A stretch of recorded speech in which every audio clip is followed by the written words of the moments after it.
خبراتي شارقاتي ساري خبراتي يا الله seenaa industirii muuziqaa Oromoo keessatti maqaa olaanaa gonfachuuf artistoota gameeyyii horachuudhaan kan beekamu baandii Hawwisoo Afran Qalloo isa jalqabaa akka ta'e mamiin hin jiru. Har'aas taanaan dargaggootni muuziqaa fi aartiidhaaf jaalala olaanaa qaban dirree dhawaatti sochiilee garagaraa gurmiidhaan taasisanii hojjetan gufaata isaan qunnamaniin yeroo garagaraatti bittinnaawaa deebi'anii gurmaa'uun hojjechaa turuun isaanii kanuma beekamu. Haa ta'uutii garuu waggoota dabre dargaggootni maqaatota guddina aadaaf aartii Oromoo Afran Qalloo ja'uutiin gurmaa'anii aadaaf aartii Oromoo irratti fuulleeffachuun hojjechaa jiran.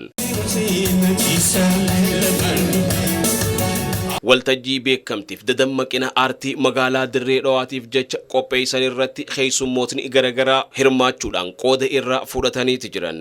Keessummoota kabajaa achitti argamanii waltajjicha haasaan baniinsaa taasisan keessaa itti aanaa hoogganaan waajjira paartii badhaadhinaa magaalaa dirree dhawaa kan ta'an obbo Shaakir Ahmad isa tokko yoo ta'u, dirreen dhawaa seenaa muuziqaa Oromoo keessatti maqaa dagatamuu hin dandeenye qabdi erga ja'an booda.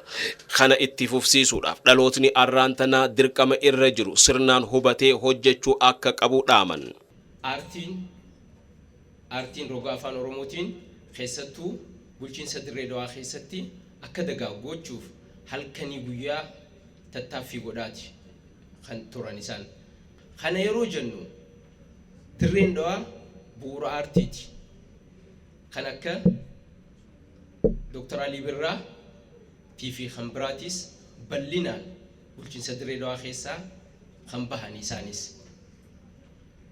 Fakkaataan akka isaanii bal'inaan dirree dhawaa keessaa bahee dirree dhawaa qofaaf osoo hin taane guutuu Oromiyaatiif, guutuu Oromiyaa qofa osoo hin taane guutuu biyyaatiif bahuu ni danda'a. Bal'inaan oomishuu qabnaa kan jiruuf hojii guddaadha hojiin hojjechaa jiru. Hojii saniif hanqa dandeenyetti akka bulchiinsaattis cinaa dhaabbachaa hamilee kannaa fi osoo dadhabeen jennetti yeroo dheeraa fudhatee hojii hojjechaa ture. Hojiin tunqaa galma kan ga'uu dandeessu yoomi kan jennee kan fudhannu taate kan hundaa yoo taate qofa. Tanaafuu akka bulchiinsaattis aartiin kun akka guddatu hundi keenya cinaa dhaabbachuuf qophiidha. Hoogganaan waajjira aadaaf turizimii bulchiinsa dirree dhawaa obbo Mikaa'el Indaalam biiftuu fi qaroominni gara bahaati makmaaksa ja'amu akka makmaakamu kan taasisan keessaa Hawwisoon Afran Qalloo isa jalqabaati kan jee yoo ta'u, kana itti fufsiisuu fi arraas jiraachisuudhaaf dargaggootni sochiilee aartii garagaraa keessatti fedhii isaaniitiin hojii hojjechaa jiran. Waajjirri aadaaf turizimii dirree dhawaadhaa beekamtii kennuu qofa osoo hin taane dagaaganii akka guddataniif tumsa barbaachisaa mara ni taasisa jaan.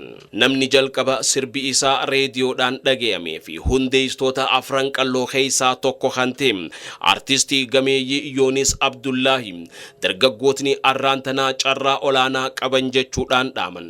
Bara jireenya isaanii gufaata olaanaa sirnoota mootummaa turaniirraa dhiibbaa olaanaan kan isaanirra ture tahuu yaadachiisuudhaan arraantana dagaagina aadaaf aartii Oromootiif waltajjii qophoyte irratti qaamotni mootummaa arkamanii haasaa taasisanii eebbisuun jalqabsiisuun jijjiirama olaanaaf bilisummaadha jechuudhaanis dubbatan.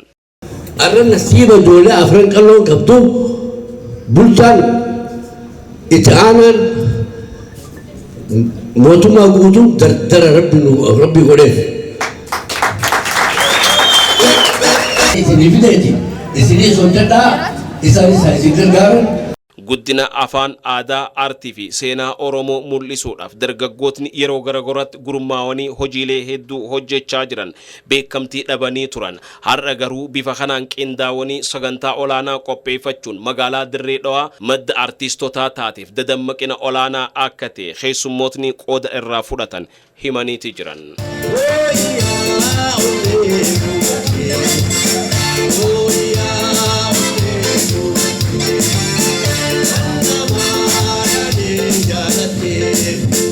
Jangan boleh